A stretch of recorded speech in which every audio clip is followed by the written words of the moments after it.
എന്തായാലും 25 വർഷത്തിന് ശേഷം ഇവിടെ ഇങ്ങനെ ഒരു ഗെറ്റ് ടുഗദർ, അതും 95% സ്ട്രെങ്ത്തിൽ വന്നതിൽ വളരെ സന്തോഷമുണ്ട്. പല മുഖങ്ങളും 25 വർഷത്തിന് ശേഷം ആദ്യമാണ് കണ്ടത്. ചിലവരെ കണ്ടിട്ട് മനസ്സിലായില്ല, അതൊരു സത്യമാണ്. പക്ഷെ എന്നാലും വളരെ സന്തോഷമുണ്ട്. ഇങ്ങനൊരു ഈ വേദി ദീപക് വളരെ ബുദ്ധിമുട്ടി ഒരുക്കിയതാണെന്ന് ദീപക് എന്നോട് പറഞ്ഞു. അപ്പം അതിന് ദീപകിന് ആദ്യമായിട്ടൊരു കയ്യടി കൊടുക്കാം. അപ്പം അതുകൊണ്ട് നമുക്കിനി അടുത്ത ആളെ തിരയാം. ദീപകിൻ്റെ എല്ലാം സ്റ്റോക്കുകൾ തീർന്നു കാണുന്നു ഇല്ല. നമ്മള് ശരിക്കും വേണമെന്ന് നിർബന്ധം ആരോടും ചോദിച്ചില്ല, അങ്ങനെ ആവാന്ന് വിചാരിച്ചു. പക്ഷെ ഇപ്പോൾ തൽക്കാലം വലിയ കുഴപ്പം കാണാനില്ല. ഇനി കുഴപ്പമുണ്ടായിരുന്നെങ്കിൽ അത് മുഴുവൻ എൻ്റെ തലയിൽ തന്നെ ആയേനെ. ഒരു തീയായിട്ട് വീണാനെ. ഇപ്പോൾ മഴയായിട്ട് പെയ്തിട്ടില്ല എന്ന് മാത്രമേ ഉള്ളൂ. അപ്പം എന്തായാലും ഭംഗിയായി, സന്തോഷമായി. ഇത്രയധികം ആൾക്കാർ ഒപ്പം കാണുമ്പോൾ നമുക്ക് വളരെ വളരെ സന്തോഷം തോന്നാനുണ്ട്. എന്തായാലും ഇങ്ങനൊരു ഓഡിയൻസ് ഞങ്ങൾക്ക് എല്ലാവർക്കും വന്നു. ആൾക്കാർ നേരത്തെ എത്തി, അതിലും സന്തോഷമുണ്ട്. പിന്നെ ഞാൻ കടന്ന് വരുമ്പോൾ ബാലൻ സാറ് പറയണ കേട്ടു 45 കൊല്ലത്തെ പരിചയമൊക്കെ അത്രയൊന്നും ഇല്ലെങ്കിലും കുറച്ച് കാലത്തേക്കൊരു പരിചയം വെച്ച് നോക്കുമ്പോൾ വലിയ കുഴപ്പമില്ല ഉണ്ടായിട്ടുണ്ട് എല്ലാവരും. അത്യാവശ്യം എല്ലാവർക്കും നല്ല ഒരു രീതിയിൽ കാര്യങ്ങൾ കൊണ്ട് നടത്താനും എല്ലാത്തിനും ദൈവം അനുഗ്രഹിച്ചതിന് എല്ലാവർക്കും സന്തോഷമുണ്ട്. എല്ലാവരോടും ഇങ്ങോട്ട് വന്നതിലും ഈ പരിപാടിയിൽ പങ്കെടുക്കാൻ അവസരം തന്നതിലും നിങ്ങളെല്ലാവരും ഓരോരുത്തരും ദീപക്കും എല്ലാവരും വിളിച്ച് എല്ലാവരും കൊണ്ട് എത്തിച്ചുല്ലോ ഒരറ്റത്ത്. അവസാനം 1-2 പേരെയും കൊണ്ടാണ് കിട്ടാണ്ടിരുന്നത്, അത് എത്തിയിട്ടുണ്ട് എനിക്ക് തോന്നുന്നു. എന്തായാലും ഇന്ന് നാളെയൊക്കെ ആയിട്ട് എല്ലാവരും കാണാം. വലിയ സന്തോഷമുണ്ട്. ദീപകിന് തന്നെ കൊടുക്കും. ആ മുത്തിന് വേണ്ടി നമ്മൾ എന്തെങ്കിലും 1 മിനിറ്റ് എനിക്ക് നിന്ന് പ്രാർത്ഥിക്കണം. അവൻ്റെ ആത്മാവിന് വേണ്ടി, ജയപ്രകാശിന് വേണ്ടി.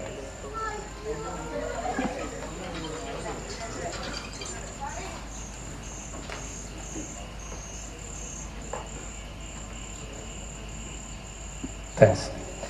അടുത്തതായിട്ട് ജോബിനോയ്. പിന്നെ ഈ മൈക്ക് എൻ്റെയും നിങ്ങളുടെയൊന്നും സ്വന്തമല്ല, ആർക്കും എപ്പോൾ തട്ടിപ്പറിക്കാം. For you.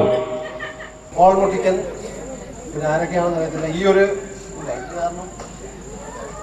ഒരു ഗെറ്റ് ടുഗദർ ഓർഗനൈസ് ചെയ്യാൻ എടുത്ത effort റിമാർക്കബിളി appreciable. Let us give them a big hand.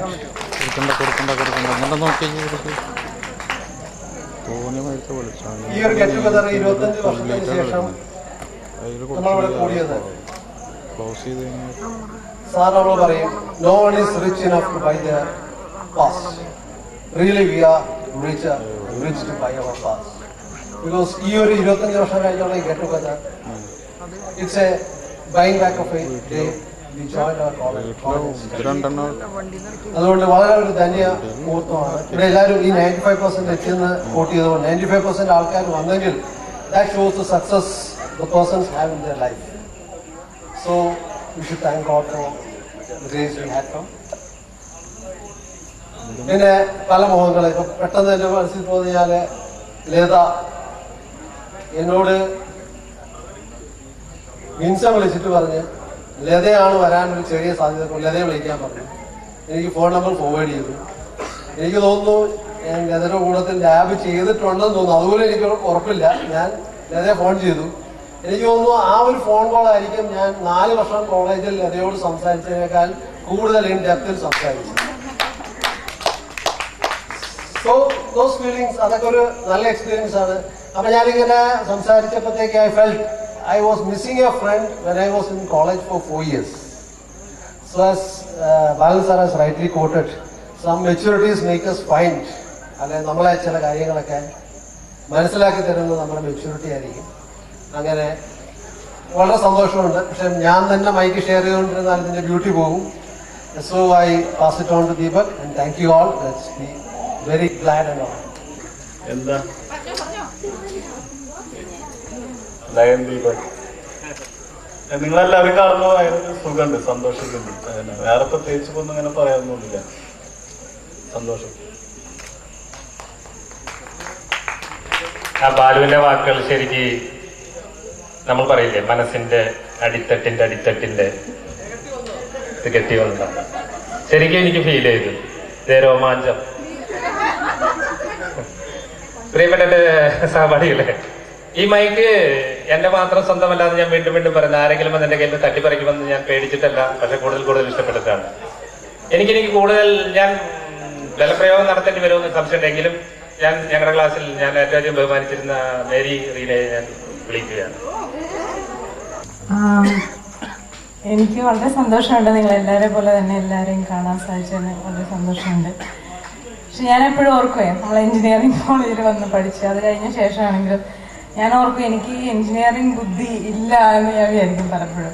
വേറെ എന്തൊക്കെയോ ആയിരുന്നു പഠിക്കേണ്ടിയിരുന്നെന്ന് ഞാൻ എപ്പോഴും ഓർക്കും. അപ്പോൾ ആ സമയത്തൊക്കെ എനിക്ക് ഞാൻ ദൈവം ഒരു ഭയങ്കര ദൈവവിശ്വാസിയാണ്. അപ്പോൾ ദൈവം എനിക്ക് പല സന്ദർഭങ്ങൾ തരും. ഞാൻ ഓർക്കുന്നത് നമ്മളെ എൻട്രൻസ് ഞാൻ നേരത്തെ പറഞ്ഞിട്ടുള്ളതാണ്. എൻട്രൻസിന്റെ റിസൾട്ട് പ്രഖ്യാപിച്ചത് എൻ്റെ ബർത്ത്ഡേയുടെ അന്നാണ്. 84 ഓഗസ്റ്റ് 8 അതുപോലെ തന്നെ നമ്മളെ 4 വർഷം കഴിഞ്ഞ് നമ്മൾ പാസ് ഔട്ട് ചെയ്യുന്ന സമയത്ത് നമ്മൾ ഒരു ലൂസിയ പാലസില് ഒരു ഡിന്നർ നടത്തി ടീച്ചേഴ്സിനെയൊക്കെ വിളിച്ച്. അന്ന് 8/8/88 ആയിരുന്നു. അന്ന് എൻ്റെ ബർത്ത്ഡേ ആയിരുന്നു. അപ്പൊ ഞാൻ ഇതെന്തോ ഒരു നിശ്ചയമുണ്ട് എനിക്ക്. അപ്പൊ ഇന്ന് 10-ാം തീയതിയാണ്. ഒരു 2 ദിവസം മാറിപ്പോയി. ഒരു സാറ്റർഡേ സൺഡേ 2 ദിവസം മുമ്പ് എന്റെ ബർത്ത്ഡേ ആയിരുന്നു. അപ്പൊ ഞാൻ നോക്കണം ഇതെന്തോ ദൈവനിശ്ചയമാണ് എന്റെ ഇവിടെ വന്നത്. പക്ഷെ ഞാൻ പറയാം, എനിക്ക് ഏറ്റവും നല്ല സുഹൃത്തുക്കള് ഞങ്ങളെ എവിടെ സ്കൂളിലാണെങ്കിലും അതിന് ശേഷമാണെങ്കിലും ഒക്കെ കിട്ടിയതിനേക്കാളും ഏറ്റവും നല്ല സുഹൃത്തുക്കള് എന്റെ ഈ ക്ലാസ്സിൽ പഠിച്ച നിങ്ങൾ തന്നെയാണ്. ഇപ്പോഴും എനിക്ക് വളരെ നല്ല അടുത്ത ബന്ധം ഇപ്പോഴും പുലർത്തുന്ന കുറെ സുഹൃത്തുക്കളുണ്ട്. അത് തന്നെയാണ് എനിക്ക് തോന്നുന്നത് എന്റെ ജീവിതത്തിലെ ഏറ്റവും വലിയൊരു ട്രഷറായിട്ട് ഞാൻ കണക്കാക്കുന്നത്. അപ്പോൾ ദീപക്കിന് ഞാൻ എന്റെ മൈക്ക് കൊടുക്കാം. പിന്നെ തീരെ കാണാതെ ഇപ്പൊ 25 വർഷത്തിന് ശേഷം കാണുന്നതാണ് ലതയെ. അതുപോലെ 1-2 പേര്, ബാക്കി എല്ലാവരെയും ഇടയ്ക്കൊക്കെ കാണാറുണ്ട്. കോളേജിലായതുകൊണ്ട് എല്ലാവർക്കും ഡിപ്പാർട്ട്മെന്റിൽ വരുമ്പോൾ ഒന്ന് വന്ന് മീറ്റ് ചെയ്യാനുള്ള തോന്നൽ എപ്പോഴും ഉണ്ടായിരുന്നു. ഇനി ആ കോണ്ടാക്ട് എന്ന് മെയിൻറ്റെയിൻ ചെയ്യണമെന്നും ഇനി കോളേജിലോ അല്ലെങ്കിൽ തൃശ്ശൂർ വിയ്യൂർ കൂടെ പാസ് ചെയ്യുമ്പോൾ at least just drop in and maintain the contact. So thank you. Hello, ഇനി നമുക്ക് 2 വാക്ക് പറയേണ്ട ആളിലേക്ക് ഞാൻ പതുക്കെ നടന്നു പോകാം. നമ്മുടെ സ്വന്തം പെട്ട സേവിയർ. ഈ സാഹചര്യത്തിൽ ഇത്രയും പേരെ ഒന്നിച്ചിവിടെ കിട്ടാൻ വേണ്ടിയിട്ട് ഒരു കഴിഞ്ഞ ഒരാഴ്ചയായിട്ട് ഇത്രയും അധ്വാനിച്ച ദീപക്കിനും പോളിനും പിന്നെ ബാക്കിയുള്ളവർക്കും ഒക്കെ എക്സലന്റ് ജോബ്. നമ്മളൊക്കെ ഒത്തിരി നേരത്തെ പ്ലാൻ ചെയ്യുന്ന ആൾക്കാരാണ്. അപ്പോൾ ഞാനിത് 1 വർഷം മുമ്പ് ഒരു ടെൻഷൻ തുടങ്ങിയാണ്. ആരും അനങ്ങാണ്ടിരുന്നപ്പോൾ വിചാരിച്ചു ഈ നാട്ടിലുള്ള ആൾക്കാരോട് പറഞ്ഞിട്ട് ഒരു കാര്യമില്ല. But then finally in the last week നമ്മുടെ രജനീകാന്ത് സ്റ്റൈലിൽ ദീപക്കിന്റെ അരങ്ങേറ്റവും ഇത്രയും ആൾക്കാരെ ഇവിടെ കിട്ടാൻ സാധിച്ചത് തീർച്ചയായിട്ടും ഒരു വലിയ അക്കംപ്ലിഷ്മെന്റ് ആണ്. Deepak, Paul, everybody who coordinated this. Thank you so much. 23 കൊല്ലമായിട്ട് കാണാതിരുന്ന ഫേസുകളെ കാണുമ്പോൾ ഭയങ്കര സന്തോഷം. സോ തീർച്ചയായിട്ടും continue this. Thank you so much. നിങ്ങളെല്ലാവരും കോരിത്തരിക്കുന്നുണ്ടാവും, പക്ഷെ എനിക്ക് കോരിത്തരിപ്പില്ല. അപ്പൊ ഞാൻ അടുത്തായിട്ട് വിളിക്കുന്ന അതാണ് ഒരു പേടിയല്ലേ. ഹലോ, വിൻസൺ വിളിച്ചിട്ട് പറയണത് ഇങ്ങനെ ഒരു ഗെറ്റ് ടുഗെദർ ഉണ്ടെന്ന്. അപ്പം മുതല് വരണം എന്ന് വിചാരിച്ചിരുന്നു. പക്ഷെ സംഭവിക്കുമോ എന്ന് എനിക്ക് അറിഞ്ഞൂടായിരുന്നു. പക്ഷെ എൻ്റെ ഹസ്ബൻഡും ഹെൽപ്പ് ചെയ്തു, വരാനൊക്കെ ആയിട്ട് കുറച്ച് അഡ്ജസ്റ്റ് ചെയ്തു. അതുകൊണ്ട് എനിക്ക് നിങ്ങളെയൊക്കെ കാണാൻ പറ്റി. അതിൽ നല്ല സന്തോഷമുണ്ട്. പിന്നെ കുറെ ആൾക്കാരെന്നെ വിളിച്ചു. ജയശ്രീ, ആശ, പിന്നെ ബേബി, എല്ലാരും വിളിച്ചപ്പോ എനിക്ക് ഒന്നും കൂടെ തോന്നി എല്ലാരെയും കാണണം എന്ന്. അപ്പം അതുകൊണ്ട് എല്ലാരെയും കണ്ടതിൽ നല്ല സന്തോഷമുണ്ട്. Thank you. നമ്മള് പലപ്പോഴും മറന്നു പോകുന്നൊരു സംഗതിയുണ്ട്. ഇവിടെ ഈ നമ്മുടെ ലേഡീസ് വന്നപ്പോഴേ അവരതിന് ആ ഒരു മനസ്ഥിതി ഉണ്ടാക്കിയതിന് സത്യത്തിൽ അവരോട് നന്ദി പറയേണ്ടത് ശരിക്കും അവരുടെ ഭർത്താക്കന്മാരോടാണ്. കാരണം നമ്മളോട് കൂടി സഹകരിക്കാൻ അവരവരുടേതായ സമയമൊക്കെ മാറ്റിവെച്ച് ഈ 2 ദിവസം ഇവിടെ എത്തിച്ചേരുവാൻ അവർ കാണിച്ച ആ ഒരു എന്തെന്നാ പറയുക, അതൊക്കെയാണ് യഥാർത്ഥത്തിൽ നമ്മളെ കൂടുതൽ ഇനിയും ഇത്തരം പരിപാടികളിലേക്ക് കൊണ്ടെത്തിക്കുന്നത്. അപ്പോൾ ഇനി ഞാൻ അടുത്തായിട്ട് ക്ഷണിക്കുന്ന ഇന്ദുലേഖ തന്നെയാണ്. വേറെ ഒന്നുമല്ല, ഇന്ദുലേഖ ഞാൻ വിളിച്ചപ്പോൾ ആദ്യമായി തന്നെ എന്നോട് പറഞ്ഞത് ഫാമിലി ആയിട്ട് വരാന്ന് പറഞ്ഞതാണ്. ഫാമിലി ആയിട്ട് വരുന്ന പറയുമ്പോൾ അതിനുണ്ടാവുന്ന ഒരു സത്യത്തിൽ പറയുമ്പോൾ നമ്മളല്ല കൂട്ടായ്മ എന്ന് പറഞ്ഞത് 1ഉം 2ഉം ആൾക്കാർ കൂടി ചേർന്നതല്ല. നമുക്ക് പറയാം മഴവില്ലിന് എന്താ ഭയങ്കര ഭംഗിയുണ്ട്. മഴവില്ലിന്റെ 7 കളറിന് ഓരോരുത്തരും ഇവിടെ ഒറ്റക്കൊറ്റയ്ക്ക് കിട്ടുന്ന ഭംഗി എന്താ ഉള്ളത്? ഇവിടെ നമ്മള് 48 പേരിൽ 95% ഒരുമിച്ച് നിന്നപ്പോൾ അതിനുള്ള ഭംഗി ശരിക്കും മഴവില്ലിന്റെ പോലെ തന്നെയാണ്. ആ മഴവില്ലിന്റെ ഭംഗി ഇവിടെ കിട്ടുവാൻ എന്താണ് കാരണം? നിങ്ങളെല്ലാവരും ഒരുമിച്ച് ചേർന്നുകൊണ്ട് പ്രിയപ്പെട്ട സഹപാഠികളെ, ഞാൻ എൻ്റെ മൈക്ക് ഈ മഴവില്ലിൽ ഒരു കളറായ ഇന്ദുലേഖയ്ക്ക് കൊടുക്കുകയാണ്. Dear friends, Girish of course water അതോറിറ്റിയിൽ ജോലി ചെയ്യുന്നതുകൊണ്ട് പിന്നെ നിങ്ങളെ എല്ലാം ഇപ്പോഴാണ് എല്ലാവരും കാണുന്നത്. 25 വർഷത്തിന് പലരും അതുപോലെ തന്നെ ഉണ്ട്, കുറച്ചും കൂടെ സ്മാർട്ടായിട്ടുണ്ട് പലരും. അങ്ങനെ പിന്നെ എൻ്റെ ഹസ്ബൻഡ് ഇതിൽ തുടക്കം മുതൽ തന്നെ താല്പര്യമെടുത്തു. എന്തായാലും ഹസ്ബൻഡും കുട്ടികളും വന്നിട്ടുണ്ട്.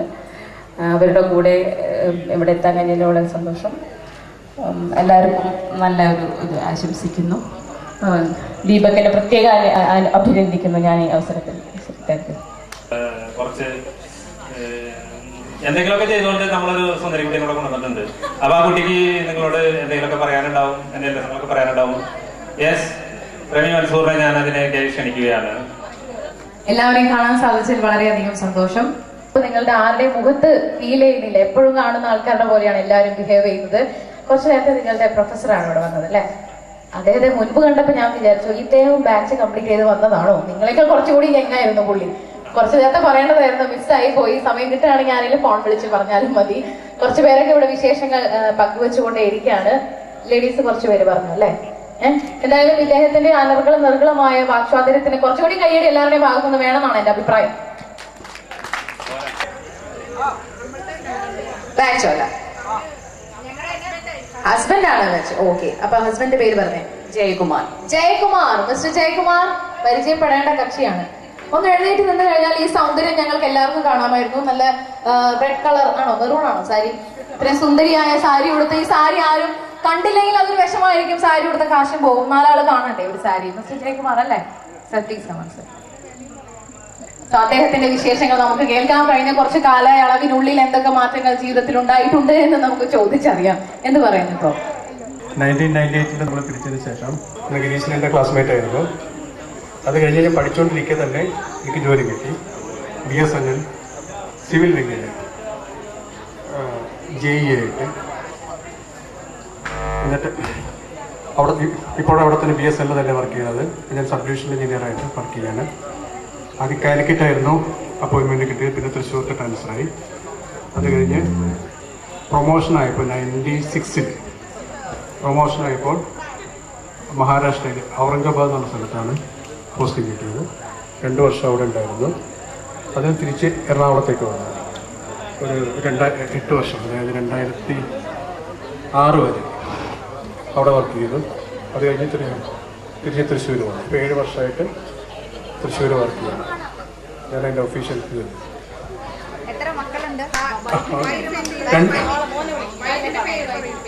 അവിടെയാണ് സൂറത്തിൽ നമ്മുടെ മൻസൂറുണ്ട്. അതുകൊണ്ടാണ് ഞാൻ അവിടെ അതും കൂടി ഒരു ഓപ്ഷൻ കൊടുത്തത്. സൂറത്താണ്, ഗുജറാത്തിൽ. രണ്ടാമത്തെ ആള് മൂത്താം മോൻ്റെ പേര് ശ്രീരാഗ് എന്നാണ്. രണ്ടാമത്തെ ആള് ശ്രേയസ് ഇവിടെയുണ്ട്.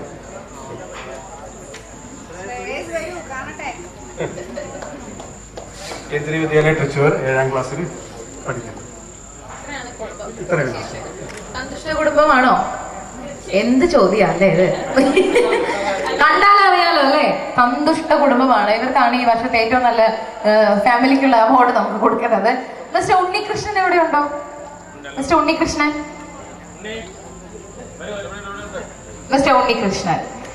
അദ്ദേഹത്തെ കാണണമെന്ന് ഞാൻ വന്നപ്പോഴേ ആഗ്രഹിച്ചതായിരുന്നു. നിങ്ങൾ ആരും ആഗ്രഹിച്ചില്ലേ കാണണമെന്ന്? ബോംബെയിലാണ് വന്നിരിക്കുന്നത്, നാട്ടിലേക്ക് വന്നിരിക്കുന്നത്. ഞാൻ ഒറീസയിൽ പോയി അവിടെ ഒരു പ്രൊജക്റ്റിൽ ജോയിൻ ചെയ്തു. ഞാനും ബിനോയ് എബ്രഹാം കൂടി ഒരു വലിയ പ്രൊജക്റ്റിൽ വർക്ക് ചെയ്തുകൊണ്ടിരിക്കുകയായിരുന്നു. അത് കഴിഞ്ഞ് 91 ഞാൻ ബോംബെ ചെന്നു. 92 I met my partner. She was working with a saving company. അത് കഴിഞ്ഞതിന് ശേഷം ഞങ്ങൾ 93 കല്യാണം കഴിഞ്ഞു. അവള് മഹാരാഷ്ട്രനാണ്. അപർണ കുൽക്കർണി.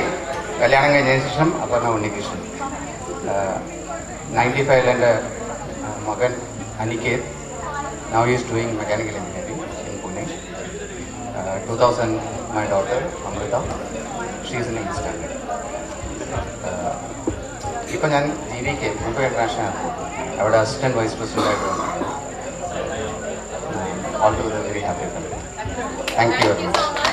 പേരെന്താ? പ്രതിഭ. പ്രതിഭ മാഡത്തിന്റെ ഹസ്ബൻഡ് ആണ്. ഓക്കെ, ഹസ്ബൻഡ് പേര് മിസ്റ്റർ ഗിരീഷൻ. അതേ സംസാരിച്ചോ? ഇല്ല, മിസ്റ്റർ ഗിരീഷൻ. അതെ, ആ ഇതാണോ ഹസ്ബൻഡ്? ഞാൻ വിചാരിച്ചു ആ മാഡത്തിന്റെ അടുത്ത് പോയിരിക്കുന്നോണ്ട് ശരിയാക്കി തരാം. അടുത്ത ഇര അതായിരുന്നു. എന്ത് തോന്നി ഇത്ര പെട്ടെന്ന് ഇത്രയും ആൾക്കാരുടെ ഒക്കെ ഇടയിൽ വൈഫിനെ ഇവിടെ ഒറ്റയ്ക്കാക്കി ഇരിക്കും പോയി? എങ്ങനെ മനസാക്ഷി ഓർമ്മത്? പ്രത്യേകിച്ചൊന്നുമില്ല അല്ലേ? വിശേഷങ്ങളൊക്കെ ഒന്ന് പറഞ്ഞേ, ഞങ്ങൾ എല്ലാവരും ഒന്ന് അറിയട്ടെ എന്താണ് ഇപ്പൊ പുതിയതായി സംഭവിച്ച കാര്യങ്ങളൊക്കെ.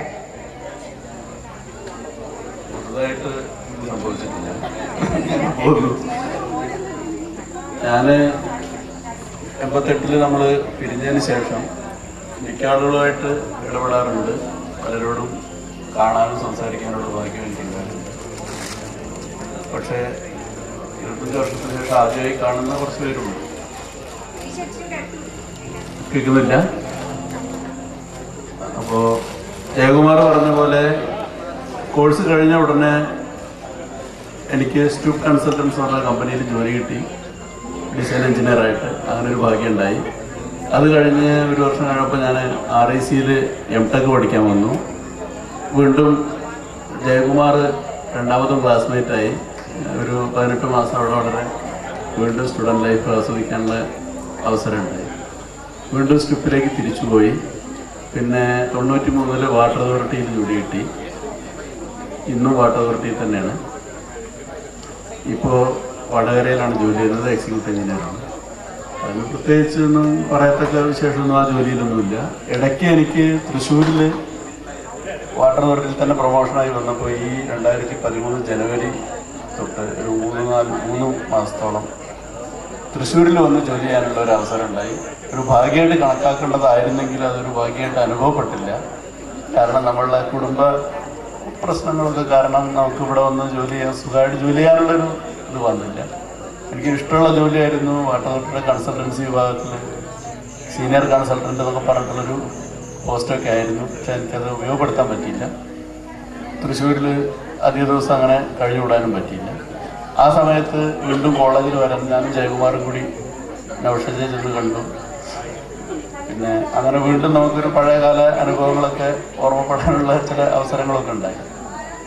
പിന്നെ പേഴ്സണൽ ലൈഫിൽ പറഞ്ഞാൽ പ്രതിഭ ഹോമിയോ ഡോക്ടറാണ്. 2 മക്കളുണ്ട്. പ്രതിഭ എംപ്ലോയിഡാണ്. ഇത് ഇന്ദു, വെറും ഇന്ദു ഞങ്ങൾക്കൊക്കെ കാണാൻ വേണ്ടി കുറച്ചൊന്ന് എഴുന്നേറ്റ് നിന്നാൽ ഒരു ഉപകാരമായിരുന്നു. അന്നത്തെ ശാലീന സുന്ദരി ആയിരുന്നു ഈ ഇന്ദു? എനിക്കൊരു സംശയമുണ്ട്. സുന്ദരിയായിരുന്നു, ശാലീന സുന്ദരിയായിരുന്നു. അപ്പൊ ശാലീന സുന്ദരിയുടെ ഹസ്ബൻഡ് വന്നിട്ടില്ല. അപ്പൊ നമുക്ക് ധൈര്യമായി പുകഴ്ത്താം. വരൂ. ഇനി നമ്മളോട് എന്തെങ്കിലും വിശേഷങ്ങളൊക്കെ പറയാനുണ്ടോ എന്ന് ചോദിച്ചറിയാം. എങ്ങനെയാ, പാടുന്ന കൂട്ടത്തിലാണോ അല്ലെങ്കിൽ ഡാൻസ് ആണോ? ഏതാ പുള്ളിക്ക് ഏറ്റവും കൂടുതൽ ഇഷ്ടം? നിങ്ങൾ പറയൂ, നിങ്ങളാണല്ലോ കോളേജിലുണ്ടായിരുന്ന ആൾക്കാര്. പാട്ടാണോ?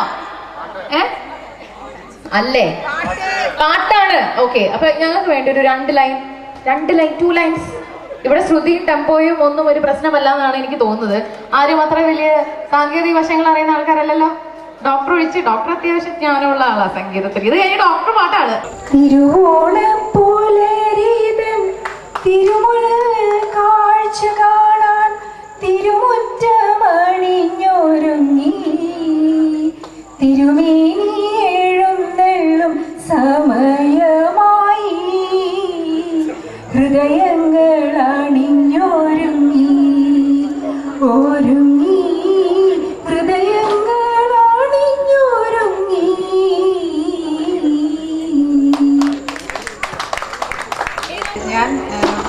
88 പാസ്സായിട്ട് ആദ്യം കുറച്ച് നാൾ വെറും കുടുംബിനിയായിട്ടാണ് ജീവിച്ചത്. അപ്പം എനിക്കിങ്ങനെ ഈ ജോലി ചെയ്യുന്നവരെ കാണുമ്പോൾ വളരെയധികം എന്തായിരുന്നു അസൂയ തോന്നിയിട്ടില്ല, പക്ഷെ എന്നാലും ഭയങ്കര ഒരു ആഗ്രഹം തോന്നിയിട്ടുണ്ട്. മീൻസ് വർക്ക് ചെയ്യണം, നമ്മൾ ഇത്രയൊക്കെ പഠിച്ചതല്ലേ, ഒത്തിരി പേര് ചോദിച്ചിട്ടുണ്ട്. പക്ഷേ ഞങ്ങൾ ബാംഗ്ലൂരായിരുന്നു, അപ്പോൾ അതുകൊണ്ട് വർക്ക് ചെയ്യാനുള്ള സാധ്യതകളൊക്കെ കുറവായിരുന്നു, കുട്ടികളുണ്ടായിരുന്നു. അപ്പം ഹസ്ബൻഡും ഞങ്ങളും തീരുമാനിച്ചൊരു കുട്ടികൾ പഠിക്കാൻ തുടങ്ങിയിട്ട് ആവാമെന്ന് ഓർത്തു. അങ്ങനെ അതെല്ലാം കഴിഞ്ഞപ്പോഴത്തേക്കും ഞങ്ങൾ ദുബായിലെത്തി. By grace of God I could get an interview in one of the famous firms. And I'm working in ACOM. It's one of the world's #1 consultancy firm. And infrastructure the principal engineer ആയിട്ട് work ചെയ്യുന്നു. ഡിസൈനിലാണ്. പക്ഷെ ഇവിടെ ഒത്തിരി പേര് എംടെക്കും ഡോക്ടറേറ്റും ഒക്കെ ഉള്ളവരുണ്ട്. ഞാൻ എംടെക്കോ ഡോക്ടറേറ്റോ ഒന്നും എടുത്തിട്ടില്ല. പക്ഷേ തൊലിക്കെട്ടില്ല. ദീപകന്റെ കൂടെ നടന്ന കാരണം ഇച്ചിരി കിട്ടിയിട്ടുണ്ട്, അല്ലാതെ നടക്കില്ല. അപ്പം അവിടെ വർക്ക് ചെയ്യുന്നു. ഹസ്ബൻഡും ദുബായിൽ തന്നെയാണ്. പുള്ളി IT ഇൻഫ്രാസ്ട്രക്ചറിലാണ്. എനിക്ക് 2 ആൺപിള്ളേരാണുള്ളത്.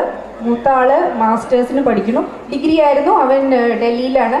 പിന്നെ ഇളയാള് BComനാണ്. 2 പിള്ളേരും എഞ്ചിനീയറിങ്ങിനോ മെഡിസിനോ പോയില്ല. I don't know why, but they didn't go. And ഇന്നത്തെ കാലത്ത് ഞങ്ങൾ വിശ്വസിക്കുന്നത് if you excel or if you അവരുടെ ആപ്റ്റിറ്റ്യൂഡിനനുസരിച്ച് വിട്ടാൽ there is a opportunity everywhere എന്നാണ് ഞാൻ വിശ്വസിക്കുന്നത്. മലയാളിക്ക് സംഭാവന ചെയ്ത ഗായകനെ നമ്മൾ ഒരിക്കലും മറക്കില്ല. പക്ഷെ നിങ്ങളുടെ കോളേജിന്റെ ക്യാമ്പസിന്റെ വരാന്തകളിൽ അത് പാടി നടന്ന ആ പ്രഗത്ഭനായ ഗായകൻ ഈ വേദിയിൽ എവിടെയെങ്കിലും ഉണ്ടെങ്കിൽ ഇങ്ങോട്ടേക്ക് സ്വാഗതം അദ്ദേഹത്തിന്. ഇവിടെ ഉണ്ടോ? ഇല്ലേ? ഇരിക്കുകയാണോ അതോ നിൽക്കുകയാണോ? എവിടെയാണ് പുള്ളി? ഇരിക്കുന്നു. എവിടെ ഇരിക്കുന്നു? ഈ ഇരിക്കുന്നു. അപ്പോൾ ഇതുവരെ കാണാതിരുന്ന 4 പേരെ 25 വർഷമെങ്കിലും കാണാൻ പറ്റിയതിൽ വളരെ സന്തോഷമുണ്ട്. പിന്നെ 40 പേര് എത്തുമെന്നൊക്കെ ദീപക് പറയുമ്പോൾ അവരെ പടക്കമെന്ന് ഞാൻ വിചാരിച്ചിട്ടുണ്ട്. പക്ഷേ 30 മുകളിലെ ക്ലാസ്മേറ്റ്സ് ഇവിടെ എത്തുക പറഞ്ഞാൽ ഒരു ഭയങ്കര റെക്കോർഡാണ്. അത് ഓർഗനൈസ് ചെയ്ത് പിന്നെ വരാൻ സന്നദ്ധ കാണിച്ച എല്ലാവർക്കും ഒരു നന്ദിയുണ്ട്. എല്ലാവരും കാണാൻ പറ്റി. ഉണ്ണികൃഷ്ണനെയും ജോസിനെയും ലത, ഇന്ദുലേഖൻ്റെ അടുത്താണ്, പക്ഷേ ഇന്ദുലേഖ ആദ്യമായിട്ട് കാണുന്നത് കോളേജിൽ ശേഷം. അങ്ങനെ സിനി, ക്രിസ്റ്റി, അങ്ങനെ പലരെയും കോഴ്സ് കഴിഞ്ഞ് ആദ്യമായിട്ട് കാണുന്നതാണ്. എല്ലാവരെയും വീണ്ടും കണ്ടുമുട്ടാൻ കഴിഞ്ഞത്. പിന്നെ ഫാമിലി ആയിട്ട് വരണമെന്ന് വിചാരിച്ചില്ല. ഞങ്ങൾ വളരെ ദൂരെയാണ്, കണ്ണൂരാണ്. അപ്പം ഒറ്റയ്ക്ക് വരാമെന്ന് വിചാരിച്ചത്. ഗിരീശനും ഒറ്റയ്ക്ക് വരാമെന്നുള്ള മൂഡിലായിരുന്നു. അപ്പോൾ കണ്ണൂർ പിന്നെ അപ്പോൾ ജോബിനുമായി വളരെ നിർബന്ധിച്ചു, ഫാമിലി ആയിട്ട് വരണം, നല്ല പരിപാടിയായിരിക്കും, എല്ലാവരും എത്തും എന്നൊക്കെ പറഞ്ഞു. അപ്പം എന്തായാലും ഫാമിലി ആയിട്ട് വന്ന സ്ഥിതിക്ക് ഫാമിലിയെയും കൂടി പരിചയപ്പെടുത്താം. അതുപോലെ തന്നെ ഞാനും, മകൾ മരിയ, അൻവിത, അന്നു എവിടെയെങ്കിലും കളിക്കുന്നുണ്ടാവും. അപ്പൊ ഇവരെല്ലാവരും ഒരു സ്കൂളിലാണ്. അമ്മ ടീച്ചറും മക്കള് സ്റ്റുഡൻസുമായിട്ട്. അങ്ങനെയൊക്കെ ആയതുകൊണ്ട് ഞാൻ പുറത്തുനിന്ന് ഗൾഫിൽ നിന്ന് തിരിച്ചു വന്നിട്ട് പിന്നെ പോയില്ല. ഇവർക്കൊന്നും ഗൾഫിലേക്ക് പോകാൻ താല്പര്യമില്ല. അതുകൊണ്ട് ഞാനിങ്ങനെ വളരെ കഷ്ടപ്പെട്ട് പ്രൈവറ്റ് ഫാമിൽ വർക്ക് ചെയ്ത് ഇങ്ങനെ. ഞാനോ? അമ്മ മക്കളെ എപ്പോഴും പഠിപ്പിക്കൽ തന്നെ അതിനെ വേണ്ടി. അത് നിങ്ങൾ മറന്നുപോകാൻ ഞാൻ വിചാരിച്ചു. പാട്ട് മക്കളുടെ പാട്ട് കേട്ടാ മതിയോ? അയ്യോ,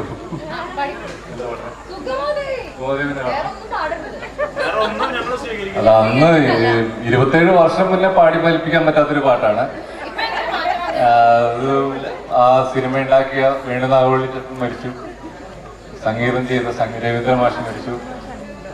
ഇനിയിപ്പോ അത് പാടണം. പാടിയാ ചിലപ്പോ ഞാൻ പാട്ട്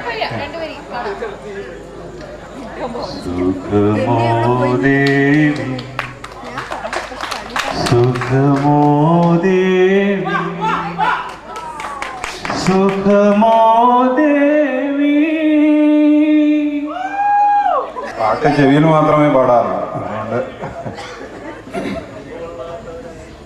ഞാൻ ഇപ്പോൾ ആലുവയിൽ ഇറിഗേഷൻ ഡിപ്പാർട്ട്മെൻറ്റിൽ അസിസ്റ്റൻ്റ് എഞ്ചിനീയറായി വർക്ക് ചെയ്യുന്നു. ഏതാണ്ട് 2001 ഗവൺമെൻറ് സർവീസിൽ ജോയിൻ ചെയ്തത്. അതിനു മുൻപേ 89 ശേഷം ഏതാണ്ട് ഒരു 4 വർഷത്തോളം വടക്കേന്ത്യയിൽ പല കമ്പനികളിലായി വർക്ക് ചെയ്തു. പിന്നെ നാട്ടിലേക്ക് തിരിച്ചു വന്നു. ഭഗീരഥ എഞ്ചിനീയറിംഗ് ലിമിറ്റഡ് എന്ന കമ്പനിയുടെ സബ്സിഡറിയായ ടെക്നി ഭാരതി എന്ന് പറയുന്ന കമ്പനിയിൽ എറണാകുളം ബേസ് ചെയ്തുകൊണ്ട് തന്നെ ഏതാണ്ട് 2001 വരെ ആ കമ്പനിയിൽ തന്നെ ജോലി ചെയ്തു. അതിനുശേഷമാണ് സർക്കാർ സർവീസിലേക്ക് വന്നത്. അതിനിടയ്ക്ക് ഒരു 100 ദിവസം ഗൾഫ് രാജ്യം സന്ദർശിക്കാൻ ഒരു ജോലി സംബന്ധമായി പോയതാണ്. കൃത്യമായി നടക്കാത്തതുകൊണ്ട് 93 അവിടെ പോയി തിരിച്ചു പോരേണ്ടിയും വന്നു. അതിനിടയിൽ 94 വിവാഹം നടന്നു. ഭാര്യയുടെ പേര് താര. ഇൻഷുറൻസ് കമ്പനിയിൽ വർക്ക് ചെയ്യുന്നു, ഓറിയൻ്റൽ ഇൻഷുറൻസ് കമ്പനിയിൽ. പൊതുവേ എല്ലാം വൈകി സംഭവിക്കുന്നതുകൊണ്ട് എൻ്റെ ജീവിതത്തിൽ എൻ്റെ കുട്ടിക്ക് 5ാം ക്ലാസ്സിൽ പഠിക്കുന്നു. പേര് എൽദോ. അദ്ദേഹമാണ്. ഇത്രയുമാണ് പ്രാഥമികമായ വിവരങ്ങൾ. വിശദമായ വിവരങ്ങൾ നമുക്ക് പിന്നെ സംസാരിക്കാം. എന്തായാലും താങ്ക് യു സോ മച്ച്. അച്ചായൻ കുറേ നേരമായി അവിടെ നിൽക്കുന്നു. ഞാനതിനടുത്തൊക്കെ ഉണ്ടായിരുന്നു. എനിക്ക് ആളെ മനസ്സിലായി.